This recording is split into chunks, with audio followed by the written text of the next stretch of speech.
welcome to this week's edition of Sound Builders, where Eli and I make an instrument out of stuff we have in our houses.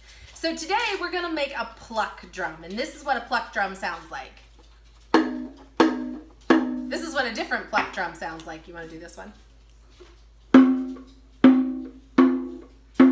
Yeah, just a little bit. A little bit different, but this one sounds really different because it's just little. This one sounds. So, what you're going to need to make your pluck drum is something that is a round container with a small round opening. I had actually figured out how to do this kind of by accident because I was going to make a different instrument, but it was a little bit complicated and I was a little worried it might be too difficult for you to do mostly by yourself. And while I was doing that, I actually came up with this and it was really fun to play with. So we're doing these this week. But I had bought this container, which is a Pringles chip container. And I think this is the best one because it won't break. I couldn't find anything else in my house other than these glass jars, which aren't the best because they're glass. They actually sound really good. But if you can find something like a Pringles chip container, or ask your mom or dad to grab you some Pringles when they're out at their next shopping trip, that would probably be the best because I think this one is the best.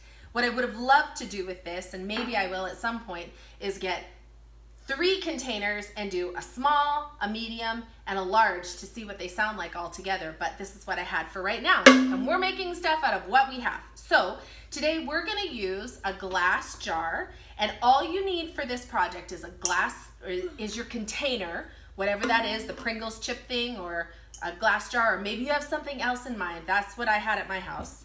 You need a balloon, scissors, and some tape. And then if you want to decorate it up a little bit, you could have, I painted this one and used some fancy duct tape on it, or you could use some cord to wrap around the top, whatever you want to do to decorate it. Okay, so this is really, really easy. Eli is going to cut the balloon. We just have to cut this stem part of the balloon off, the blowy part. And you might have to cut it once, and if it doesn't fit, then try it again. Now, when Eli and I were practicing, we realized that if we don't pull the balloon tight enough over, we won't get quite the right sound. You gonna try it? Yeah. Okay, so you can try stretching the balloon while your assistant holds your container for you. But if that's too difficult, you might have to swap. Because this is a little bit tricky. Oh, you almost got it. Oh, so close. So close. You want to try it one more time? Yeah, I can get it. Yeah. All right.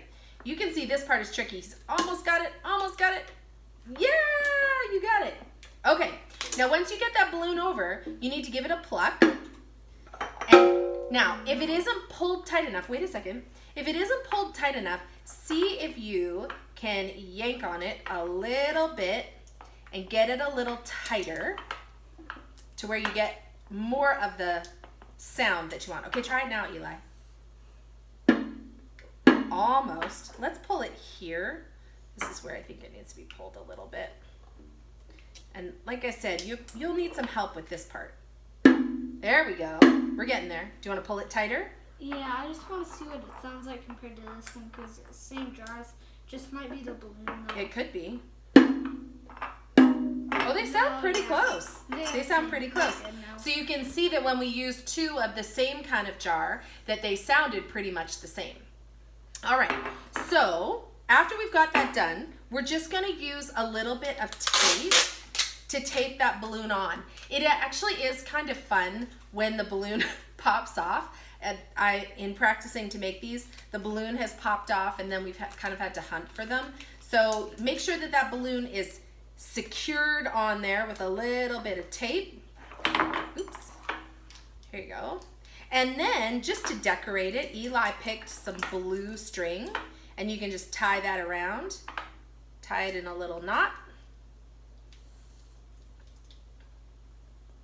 And you could use other things to decorate if you wanted to. I thought if I was gonna make another one of these that I would probably, do some different paintings and stuff on it, kind of like we did with our kazoos. There you go. But for this, we can keep it really simple, especially because once you're done with this, it can go back to being a jar that's used for whatever you use it in your house for. And now we've got our pluck drum. So why don't you play for me, Eli, 4 quarter notes on your pluck drum? Actually, You want to use that one? yeah. Okay.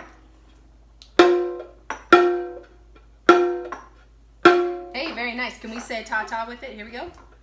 Ta, ta, ta, ta. Now I'll do 2 half notes. 2, 2. Now one whole note. One whole note. Here we go. Ready, go. To. There you go. There's a pluck drum for you. An easy one this week. I hope you have fun with it. And I hope that you're keeping music flowing through your house every day. Miss you and look forward to seeing you next time. Bye, everybody. Bye.